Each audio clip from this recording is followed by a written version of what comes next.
पूरे जोरों शोरों से इसकी तैयारी चल रही है। पीएम पैकेज के कश्मीरी पंडित मुलाजमीन ने जम्मू में प्रेस क्लब पर मुजाहरा करने की कोशिश की थी, लेकिन उन्हें एहतजाज दर्ज कराने की इजाजत नहीं दी गई, जिसके बाद पीएम पैकेज मुलाजमीन ने बीजेपी दफ्तर के सामने मुजाहरा मुनज़्ज़म किया। इस दौरान उन्होंने रुकी हुई तनख्वाहें जारी करने की मांग की और उनकी जॉब्स को कश्मीर से जम्मू शिफ्ट कर देने का मुतालबा भी दोहराया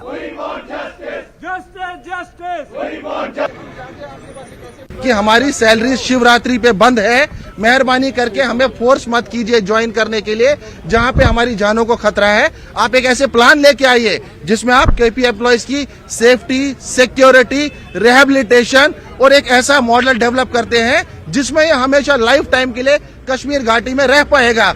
ऐसे एक एक्सपेरिमेंट से हमें डर है कि शायद अगली किलिंग्स होगी और हम उसके शिकार होंगे। देखिए, परसों के ऑर्डर के बाद एडमिनिस्ट्रेशन ने ये कहा कि आप लोग ज्वाइन कीजिए, तो जब हम उनसे समझना चाहते हैं कि हम वहां जाएं कहां पे, तो उसका आंसर नहीं मिल पाता है कि हम कहां जाएं, कैसे रहें।